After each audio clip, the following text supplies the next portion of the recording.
యుగ సంబంధమైన దేవత ప్రతి మనిషిని తన వలలో బంధించి అనుక్షణము దేవునికి శత్రువుగా మలిచి నిత్యాగ్ని దండనకు నడిపించడానికి అనుక్షణము అనుదినము ప్రయత్నిస్తున్న అదృశ్య వినాశకుడు యుగ సంబంధమైన దేవత. యుగ సంబంధమైన దేవత ఆవరిస్తే అనేక రకాల చెడ్డ వ్యసనాలు, అసూయ, ద్వేషము, ఇంకా తనను తాను పాడు చేసుకోవడం, తనను తాను కూడా పాడు చేసుకుంటాడు. యుగ సంబంధమైన దేవత ఆవరిస్తే ఇతరులను పాడు చేయటం ఒక ఎత్తు అయితే తనను తాను కూడా పాడు చేసుకుంటాడు. అదే అదృశ్య వినాశకుడి యొక్క లక్షణాలు. అందులో భాగం సామెతల గ్రంథం 11వ అధ్యాయం. సామెతల గ్రంథం 11వ అధ్యాయం 13వ వచనం. కొండెగాడై తిరుగులాడువాడు పర్ల గుట్టు బయట పెట్టును, నమ్మకమైన స్వభావం గలవాడు సంగతి దాచును.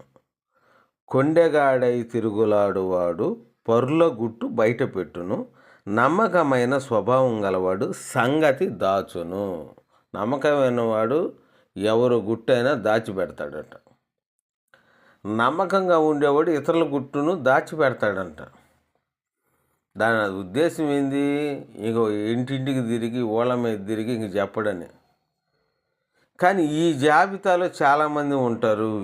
ఈ జాబితాలో సువార్త బోధకులు కూడా చేరారండి ఈ మధ్యకాలంలో. గత కొన్ని సంవత్సరాలుగా ఈ కొండెగాడు జాబితాలో సువార్త బోధకులు కూడా చేరారు. చాలామంది కొండెగాళ్ళు ఉంటారు సమాజంలో.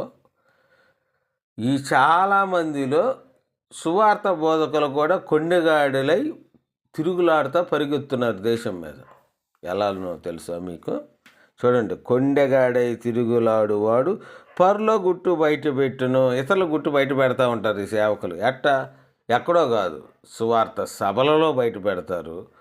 ఏదైనా సంఘానికి వాక్యం చెప్పడానికి వెళ్తున్నప్పుడు బయట పెడతారు. ఎవరి బయట పెడతారు? వాళ్ళ సంఘ విశ్వాసులే బయట పెడతారు. ఇప్పుడు దెయ్యం ఎవడికి పెట్టింది? ఆ సేవకుడికే పట్టింది దెయ్యం. ఏమండి, మా సంఘంలో ఒక ఆవిడ ఉందండి. ఏమండి, మా సంఘంలో ఒక ఆయన ఉన్నాడండి. మా సంఘంలో ఒక అబ్బాయి ఉన్నాడండి. సిగ్గుండాలి ఇలాంటి బోధకులకి. నీ సంఘంలో ఉన్న వ్యక్తుల లోపాలు లేదా చిన్న చిన్న నీ పట్ల వ్యవహరించిన చిన్న చిన్న లోపాలు వాటన్నిటిని తీసుకెళ్ళి వేరే గ్రామంలో, వేరే పట్టణంలో, చిన్న సంఘాలలో, మహాసభలలో చెబుతున్నావు నువ్వు. ముందు నువ్వు మార్చుకో. నీ అట్లాంటి సువార్త ఇదేనా? నీ సువార్త అట్లాంటి సువార్త అదేనా నీది? ఇతరుల గుట్టు బయట పెట్టేదని సువార్త. దేవుడు ఎంత సమయం ఇచ్చాడు నీకు? యేసుక్రీస్తు ద్వారా రక్షణ మార్గాన్ని బోధించు. ఆ రక్షణలో వాళ్ళు ఎలా స్థిరపడాలో చెప్పు. వేరే సంఘానికి వెళ్ళినప్పుడు లేదా సువార్త సభలు చెప్పేటప్పుడు నీ సంఘంలో ఉన్న విశ్వాసుల గుట్టంతా తీసుకెళ్ళి వేరొక గ్రామంలో చెబుతావా? మా సంఘంలో ఒక ఆవిడ ఇలా ఉందండి, మా సంఘంలో ఇలా ఒక ఆయన ఇలా ఉంటారు. వాళ్ళు తెలుసో తెలియకో కింద పడతానో లెగుస్తానో క్రీస్తులో స్థిరపడటానికి ప్రయాసపడతా ఉన్నారు.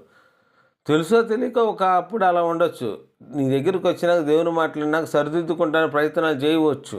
ఆ ప్రయత్నంలో విజయాలు ఉండొచ్చు, ఓడవచ్చు. అసలు వాళ్ళ గుట్టంతా తీసుకెళ్ళి వేరే ఊర్లో చెబుతున్నావు అంటే ముందు నువ్వు మార్చుకో. కొండాలు సిగ్గుపడు.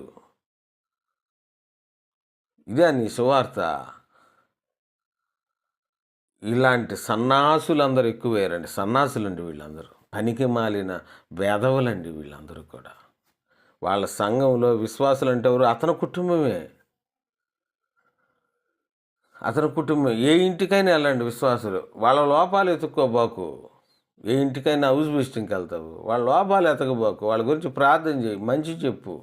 వాళ్ళ లోపాలను దాచుకో. నువ్వు నీ పట్ల వ్యవహరించే చిన్న చిన్న లోపాలు ఉండొచ్చు, నీకు చేసే మర్యాదల్లో లోపాలు ఉండొచ్చు, వాళ్ళ కుటుంబంలో లోపాలు ఉండొచ్చు, నీకు చేసే మర్యాదల్లో ఉండొచ్చు, లేదా వాళ్ళ కుటుంబంలో వ్యక్తుల మధ్య లోపాలు ఉండొచ్చు. వాళ్ళు సరిదిద్దుకోవడానికి వాక్యం ద్వారా పెంచు, పోషించు.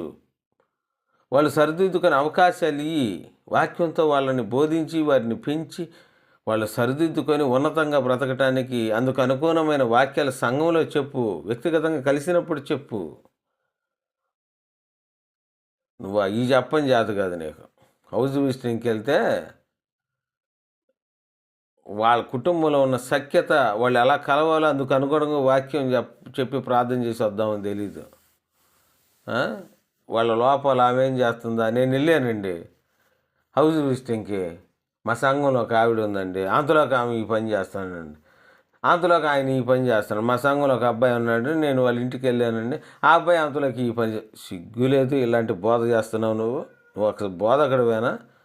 అసలు పరిశుద్ధాత్మతో బోధిస్తున్నావు నువ్వు? పరిశుద్ధాత్మ పేరు చెప్పుకొని మోసం చేస్తున్న అబద్ధ బోధకుడా, దమ్ముంటే నా ముందుకురా, నీలాంటి వాళ్ళని మట్టి కరిపిస్తా, నీ దుర్బోధలన్నిటినీ, పరిశుద్ధాత్మ ముసుగులో నువ్వు చేస్తున్న భ్రష్టాత్మ బోధలన్నిటిని మట్టి కరిపిస్తా. నా కళ్ళ ముందుకు వచ్చావంటే నువ్వు తీసుకొని ఆ నెంబర్ అక్కడే ఉంటుంది. నీకు దమ్ముంటే అంటే పిచ్చి బోధలన్నీ చేయబోకు, సరిదిద్దుకో నువ్వు. ఈ వీడియో ఉన్న నువ్వు ఈ వీడియో విన్నాక నాతో ఈ విషయంలో చర్చించాలని దమ్ముంటే తీసుకొని ఆ నెంబరు అక్కడే ఉంటుంది. సిగ్గుపడాలి నువ్వు. నీకు పరిశుద్ధాత్మ ఉందా? పరిశుద్ధాత్మ ఉంటే నీ సంఘంలో విశ్వాసులు గుట్టు వేరే ఊరు వెళ్ళి చెబుతావు నువ్వు. నీ సంఘంలో ఉన్న విశ్వాసులు గుట్టు వేరే సభల్లో చెబుతుంటావు. వాళ్ళు నీకేమైనా కీడు చేశారా? నీ సంఘానికి నష్టపెట్టారా? లేదు, నీ సంఘాన్ని నష్టపెట్టో బాధ పెట్టో నేను గందరగోళం చేస్తే వాళ్ళ గురించి ఏదన్నా ఒక మాట ఇట్ట సాతాను ద్వారా వాళ్ళు ఇట్ట చేశారని చెబితే అందులో ఒక అర్థం ఉంది నీకు. అయ్యేం కావు. వాళ్ళ చిన్న చిన్న కుటుంబంలో ఉన్న లోపాలు, వాళ్ళు నీకు చేసే మర్యాదలు, లేదా వాళ్ళు చేసే పద్ధతుల్లో, లేదా వాళ్ళు నడుచుకునే విధానంలో లోపాలు. ఈ దేశకెళ్ళి మా సంఘంలో ఒక ఆవిడ ఉందండి, లేదా నేను ఒక ఊరు వెళ్ళానండి వాక్యం చెప్పడానికి, అక్కడ అనుకోకుండా ఒక ఆయన ఎదురొచ్చి నీ పిచ్చి బోధలన్నీ. పరిశుద్ధాత్మ పేరట నువ్వు చేసే ఈ దుష్ట బోధలు, దుర్బోధలు, లేదా పరిశుద్ధాత్మ విషయం నాతో మాట్లాడటానికి మీలో ఎవడన్నా రండి. మీలో ఎవడైనా పరిశుద్ధాత్మ పేరట మీరు చేసే అబద్ధాలు, పరిశుద్ధాత్మ ముసుగులో మీరు చెబుతున్న అనేక దుష్టబోధలు చర్చించటానికి సిగ్గుపడండి మీరు.